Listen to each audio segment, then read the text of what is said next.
For example के लिए अगर हम माने कि जिप्टो है, मिंत्रा है, मीशो है, फ्लिपकार्ट है, ये जो कंपनीज हैं इनके लाखों करोड़ों यूजर्स हैं।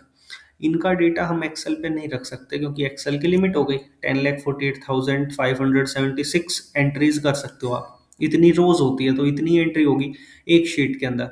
तो बार बार शीट क्रिएट करनी पड़ेगी, बार बार एंट्रीज करने में इशू आता है जब एक बड़े लेवल पे हम एंट्री करते हैं, डेटा स्टोर करते हैं। तो एक्सेल वहां पे फेल कर जाता है। ये एक्सेल की लिमिटेशन है। अदरवाइज एक्सेल के अंदर आप डेटा मैनेजमेंट कर सकते हो, पूरा डेटा एनालिसिस एक्सेल के अंदर ही भी हो सकता है। कैसे? एक्सेल में फंक्शंस हैं, फॉर्मूलाज हैं, एक्सेल में इंपोर्ट एक्सपोर्ट होता है डेटा। एक्सेल के अंदर आप चार्ट्स बना सकते हो, डैशबोर्ड क्रिएट कर सकते हो, डेटा विजुअलाइजेशन कर सकते हो यूजिंग एक्सेल। ठीक है। अब आता है एसक्यूएल क्या होता है। सो एसक्यूएल क्या होता है? Structured query language. Structured query language ये एक लैंग्वेज है जो क्या काम करती है, जो यूजर को इंटरेक्ट कराती है किससे? डेटाबेस के साथ में। यूजर को इंटरेक्ट कराती है डेटाबेस के साथ में। जिससे बेनिफिट क्या होता है कि यूजर को परमिशन होती है कि वो डेटाबेस के ऊपर CRUD ऑपरेशंस परफॉर्म कर सकता है। अब ये CRUD क्या होता है? तो CRUD का मतलब जानते हैं। CRUD का मतलब होता है, सी का मतलब यहाँ होता है क्रिएट डेटा। डेटा क्रिएट कर सकते हैं। आर का मतलब होता है रीड डेटा। डेटा पढ़ सकते हैं, रीड कर सकते हैं। यू का मतलब होता है अपडेट डेटा। डेटा में अपडेट कर सकते हैं, डेटा को अपडेट कर सकते हैं। और डी का मतलब होता है डिलीट डेटा। तो क्रिएट, रीड, अपडेट, डिलीट ये सारे काम टास्क परफॉर्म कर सकते हैं हम using SQL in your database. Database होता क्या है? डेटाबेस क्या होता है? डेटाबेस एक तरह से सर्वर का काम करता है। फॉर एग्जांपल, आपके लैपटॉप के अंदर सर्वर क्या है? आपके लैपटॉप का डेटाबेस क्या है? जहाँ पे मेमोरी कार्ड जो होंगे, एसएसडी जो है जिसके अंदर जाके आपका डेटा स्टोर होता है, वो एक तरह से डेटाबेस है। ठीक है। सो डेटाबेस क्या काम करते हैं? डेटाबेस के अंदर हम डेटा को स्टोर कराते हैं और डेटाबेस का जो साइज होता है वो फ्लेक्सिबल होता है। कैसे? कि एक डेटाबेस का, एक सर्वर का साइज फिल हो जाता है तो हम दूसरा सर्वर कनेक्ट कर सकते हैं। जैसे पहले, जैसे अभी भी होता है कि आपके लैपटॉप का साइज फिल हो गया, सारी मेमोरी भर गई, तो आप एसएसडी बढ़वा सकते हैं, मेमोरी बढ़वा सकते हैं। ऐसे ही फ्लेक्सिबल होता है एसक्यूएल के थ्रू डेटाबेस पे काम करना। तो यहाँ पे साइज का इशू नहीं होता है कि कितनी लिमिट होती है, तो लिमिट का इशू नहीं आता है यहाँ पे। क्लियर? समझ आया? हाँ जी। कोई डाउट? नहीं सर, अभी तो। ओके। नेक्स्ट आता है पावर बीआई। पावर बीआई किस लिए यूज में आता है? पावर बीआई का यूज क्यों करते हैं? सो पावर बीआई जो है वो एक विजुअलाइजेशन का टूल है। विजुअलाइजेशन टूल है जो क्या काम करता है, जो आपके नॉर्मल डेटा को टेबलर फॉर्मेट में जो डेटा होता है, टेबल की फॉर्म में जो डेटा होता है, जो मतलब टेबल जरूरी नहीं है, किसी और फॉर्म में भी डेटा है, जेसन फॉर्मेट में डेटा है, टेक्स्ट फाइल में डेटा है, सीएसवी फाइल में डेटा है। मीन्स कि जो आपके पास डेटा है उस डेटा को ये ग्राफिकली प्रेजेंट करता है। फॉर एग्जांपल, जैसे कि अगर मैं, मेरे पास 10 लाख लोगों का डेटा है और मेरे को जानना है कि उनमें सबसे ज़्यादा किसने परचेज करा या किसने सेल आउट करा है सबसे ज़्यादा। अगर मैं उनका ग्राफ बना दूं तो जिसने सबसे ज़्यादा करा होगा उसका ग्राफ बड़ा होगा। तो एक देखते ही समझ आ जाएगा आपको यूजिंग ग्राफ। टेबल के अंदर आपको 10 लाख लोगों को देखना पड़ेगा, हर बंदे को देखना पड़ेगा कि किसका कितना डेटा है, किसका कितना सेल है। तो कंपैरिजन करना पड़ेगा। पर जब अगर हम ग्राफ बना देते हैं तो ग्राफ में आपको साफ दिखाई देता है, क्लियर दिखाई देता है, जिसका डेटा बड़ा, जिसका बार बड़ा उसका सेल ज्यादा। क्लियर? सो पावर बीआई जो टूल है वो विजुअलाइजेशन टूल है जो क्या काम करता है, डेटा को ग्राफिकली रिप्रेजेंट करता है, जिससे क्या होता है, एनालिसिस इजिली आप समझ सकते हैं कि हो क्या रहा है डेटा में। क्लियर? सर ये एक्सेल भी कर सकता है? हाँ, एक्सेल के थ्रू भी जैसे। कर सकते हो, पर एक्सेल में लिमिट होती है ना, वही जो चीज मैंने हाँ शेयर जी। करी थी आपको कि लिमिट होती है। हाँ जी। और एक्सेल में जो ग्राफ्स होते हैं वो in comparison to power BI low level of plotting graphs होते हैं, मतलब लो लेवल के ग्राफ्स होते हैं। ठीक है। मेनली क्या होता है कि जब आप पावर बीआई के अंदर जाते हैं तो पावर बीआई का काम ही विजुअलाइजेशन का है। तो यहाँ पे आपको जो ग्राफ्स मिलेंगे वो बहुत सारे ऑप्शंस होते हैं ग्राफ्स के, मतलब इन कंपैरिजन टू एक्सेल बहुत ज्यादा ग्राफ्स आपको और ऐड होने के मिलते हैं। क्लियर? नेक्स्ट आता है आपके पास में पाइथन। अब पाइथन जो है, पाइथन एक प्रोग्रामिंग लैंग्वेज है। प्रोग्रामिंग लैंग्वेज का मतलब क्या होता है, जहाँ पे प्रोग्राम्स लिखे जाते हैं, कोड करे जाते हैं, ठीक है। पाइथन जो है उसके थ्रू हम क्या करते हैं, डेटा एनालिसिस करते हैं अपने डेटा सेट पे, ठीक है। अब पाइथन जो है वो एक मल्टीटास्किंग लैंग्वेज है, जिसके अंदर हम पाइथन का यूज करके मल्टीपल टास्क को हैंडल कर सकते हैं। For example data analysis, data science, ठीक है, software development, application development, web development, system scripting, ये सारे टास्क हम परफॉर्म कर सकते हैं किसकी हेल्प से, पाइथन की हेल्प से। पर पाइथन में क्या होता है कि पाइथन डेवलपर्स ने अलग अलग चीज़ों के लिए, अलग अलग टास्क को परफॉर्म करने के लिए अलग अलग टाइप की लाइब्रेरीज बना रखी है, क्रिएट कर रखी है। हर लाइब्रेरी का अपना एक कॉन्सेप्ट होता है, अपना एक जैसे फॉर एग्जांपल आपको मैथ वाली लाइब्रेरी पढ़नी है, तो मैथ वाली लाइब्रेरी के अंदर आपके पास में मैथमेटिक्स में यूज होने वाले सारे फंक्शंस फॉर्मूलाज मिलेंगे। ऐसे ही पाइथन में अलग अलग लाइब्रेरीज अलग अलग फंक्शनैलिटी, अलग अलग चीज़ों को डिफाइन करने के लिए होती है। तो पाइथन के अंदर हम डेटा एनालिसिस के लिए चार लाइब्रेरीज का यूज करते हैं, नमपाई, पांडास, मैटप्लोट्लिब और सीबोन, ठीक है। अब पाइथन यूज करने का रीजन क्या है, तो पाइथन एक इजी लैंग्वेज है in comparison to other language, और सारी जो लैंग्वेजेस होती हैं आपके पास में उनके कंपैरिजन में पाइथन एक इजी लैंग्वेज है, क्योंकि पाइथन का कोड शॉर्टर होता है अदर लैंग्वेजेस के कंपैरिजन में। जैसे अगर किसी लैंग्वेज में आपने कोई कोड, एक फंक्शन बनाया है, वो फंक्शन आपने किसी और लैंग्वेज में 10-15 लाइन में बनाया, तो पाइथन के अंदर वो 6-7 लाइन में कंप्लीट हो जाता है। इतना ईजी है पाइथन में कोडिंग करना, क्योंकि यहाँ पे नॉर्मल इंग्लिश लैंग्वेज के अंदर हम कोड करते हैं, बिल्कुल कोड जो होता है वो पढ़ने में, लिखने में ईजी होता है। क्लियर? जी। ओके। हाँ जी सर। ओके। सो आप आपको इतना समझ आया कि डेटा एनालिसिस का जो पूरा कोर्स होगा उसमें हम क्या क्या टॉपिक्स पढ़ते हैं। जी सर। और सर इनकी टाइमलाइन क्या होगी? और मैं कह रहा हूँ सर, इसकी टाइमलाइन क्या होगी? जैसे एक्सेल स्टार्ट करेंगे तो ये कब तक चलेगा? सो एक्सेल आपका होता है अप्रोक्स 1.5 मंथ्स का, ठीक है। ओके। ओके। एसक्यूएल 1 मंथ का होता है, पावर बीआई भी 1 मंथ का होता है, देन पाइथन हमारा लंबा चलता है अप्रोक्स 2 मंथ्स के अप्रोक्स। तो ओवरऑल हम अगर प्रॉपरली करते हैं, प्रॉपर डैशबोर्ड्स वगैरह के प्रोजेक्ट बना के, तो प्रॉपरली ये हमें 6 मंथ्स का कोर्स पड़ जाता है। जी। अच्छा, इसमें वो टैबल्यू भी होगा पावर बीआई के साथ? नहीं, पावर बीआई और टैबल्यू में से ऑप्शन होता है, पावर बीआई या टैबल्यू में से कोई एक होता है, क्योंकि दोनों विजुअलाइजेशन टूल है। अभी जो करंटली कंपनीज में डिमांड है वो है पावर बीआई की। जी। हाँ जी। ठीक है सर। ओके, और कोई डाउट्स? नहीं नहीं सर। ओके। सो स्टार्ट करें हम लोग एक्सेल से। इनमें कुछ जानना है आपको, डेटा एनालिसिस में आपके जो टूल्स हैं उनमें किसका क्या यूज होता है, वो सारी चीजें कुछ जाननी है। जैसे तो ये एक्सेल एसक्यूएल ये तो चलो सीख लेंगे। पाइथन का तो जब होगा तब पता लग जाएगा। ये हम्म। मैथ प्लॉट लग रहा है, मैथ के रिलेटेड होगा है कुछ। ओके, तो हम लोग जब टूल स्टार्ट करेंगे तो इसका पूरा प्रॉपर जानेंगे कि बेसिक से लेके एडवांस तक। ओके।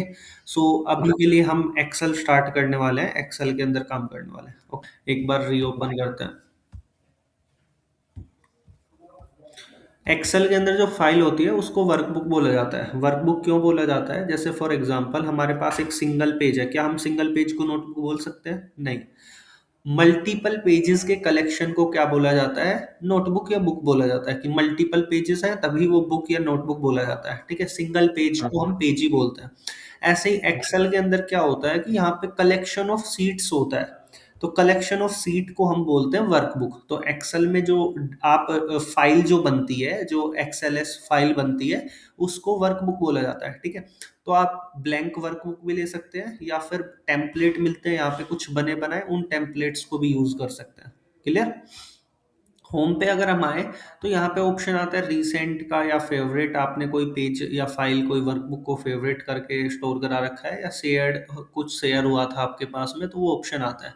फॉर एग्जाम्पल मैंने ब्लैंक वर्कबुक को लिया, तो हमारी वर्कबुक दिखाई कुछ ऐसे देती है।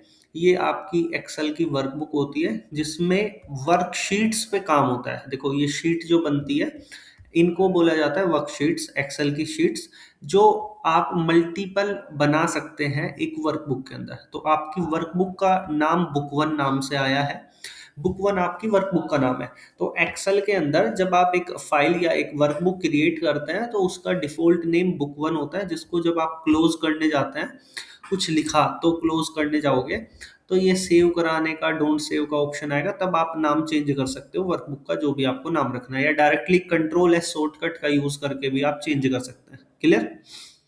हम्म। एक्सेल वर्कबुक के अंदर आप वर्कशीट बना सकते हैं जितनी आपको बनानी है। यहाँ पे ऑप्शन आता है प्लस के ऑप्शन पे क्लिक करके आप वर्कशीट्स बना सकते हैं।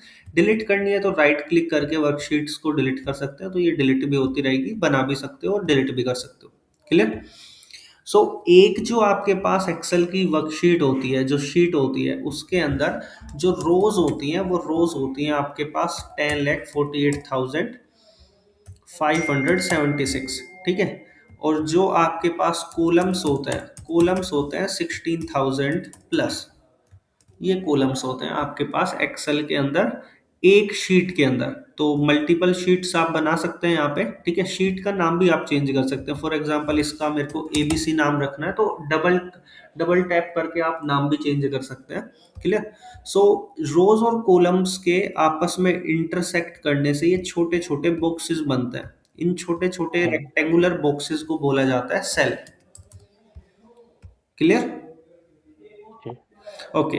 सो नीचे आपके पास, अगर हम नीचे देखें तो इधर आपके पास ऑप्शन होता है शीट्स का, वर्कशीट जो एक्सेल में आप बनाओगे।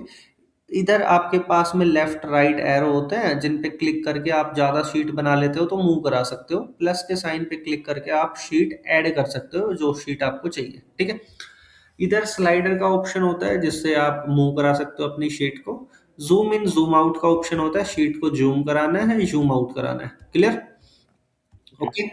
जो न्यूमेरिक ऑर्डर में होता है, न्यूमेरिक ऑर्डर में आपकी रोज होती है। जो न्यूमेरिक ऑर्डर है, न्यूमेरिक आपकी रोज होती है, ठीक है। और जो अल्फाबेटिक ऑर्डर है, A B C D F G, ये आपके होते हैं कॉलम्स, अल्फाबेट्स, और ठीक है।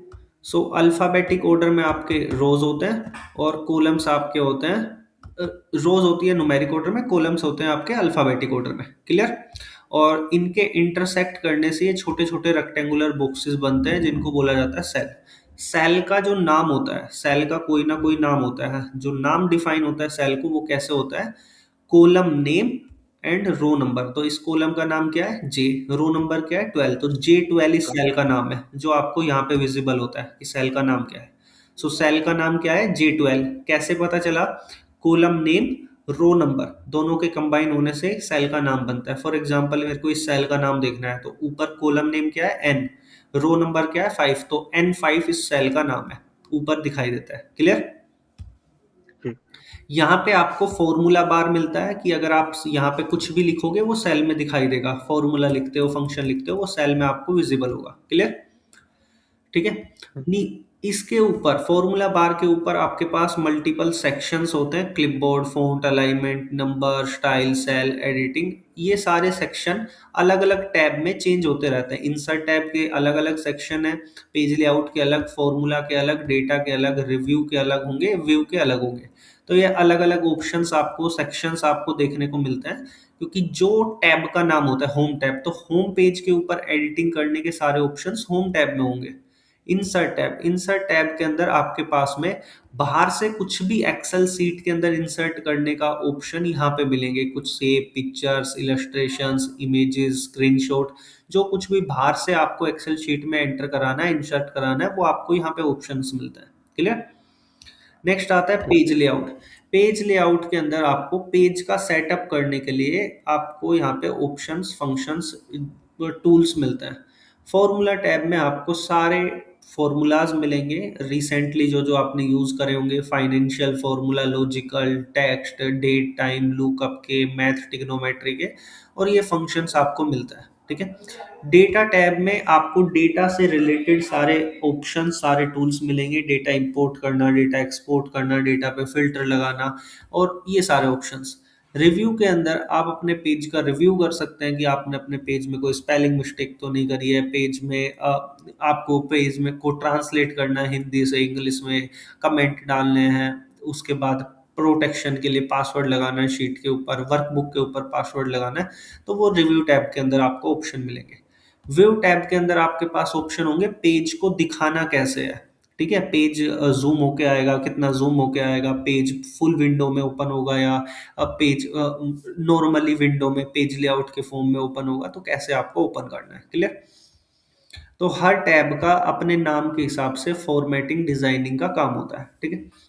जैसे इन टैब से ऊपर जाते हैं तो सबसे टॉप में होता है टाइटल बार। टाइटल बार में आपके पास पहला ऑप्शन जो मिलता है वो होता है एक्सेल का लोगो। देन ऑप्शन मिलता है ऑटो सेव का। ऑटो सेव का ऑप्शन क्या करेगा, तो डायरेक्टली आप कुछ भी लिखोगे वो डायरेक्टली सेव होते रहेगा, अपने आप सेव होते रहेगा, बार बार कंट्रोल एस करने की जरूरत नहीं होगी आपको। नेक्स्ट आता है आपके पास यहाँ सेव का ऑप्शन मिलता है, फाइल सेव करा सकते हो। इधर ऑप्शन मिलता है आपके पास में अंडू और रीडू, मतलब बैकवर्ड और फॉरवर्ड स्टेप्स के लिए। जैसे मेरे को पीछे जाना है तो मैं यहाँ पे बैकवर्ड जाऊंगा, सारा बिल्कुल शीट के लास्ट में चला जाऊंगा जहां से मैंने स्टार्ट करा था, बिल्कुल लास्ट में। ठीक है। फॉरवर्ड स्टेप पे जैसे ही क्लिक करते हैं आप सीट के अंदर वहीं पे आ सकते हो जहां से आप पीछे गए थे, जहां तक आप जा चुके हो वहां पे वापस भी आ सकते हो। इधर आपकी बुक का, आपकी वर्कबुक का नाम होता है, आपकी फाइल का नाम होता है, और साइड में आपके पास में आपने क्या यूज कर रहे हो वो सॉफ्टवेयर का नाम। तो आप एक्सेल यूज कर रहे हैं, एक्सेल आ रहा है। ठीक है। यहाँ से आप कोई भी टूल सर्च कर सकते हो, सर्च करना है कोई भी टूल यूज करना है वो सर्च करना है, सर्च कर सकते हो। फॉर एग्जांपल मेरे को पिक्चर डालनी है, शेप डालनी है, तो शेप्स का ऑप्शन सर्च कर लिया, तो ये सर्च करने के लिए ऑप्शन आता है। यहाँ पे साइन इन का ऑप्शन आएगा, आप माइक्रोसॉफ्ट में साइन इन कर सकते हैं। माइक्रोसॉफ्ट आपकी आईडी से साइन इन करने पे कुछ ऑप्शंस ऐड ऑन हो जाता है, क्योंकि आपके पास में माइक्रोसॉफ्ट और फीचर्स ऐड ऑन कर देता है आपकी आईडी साइन इन होने पे। मिनिमाइज, मैक्सिमाइज और क्लोज बटन, ये आपको पता ही होगा। क्लियर। जी जी।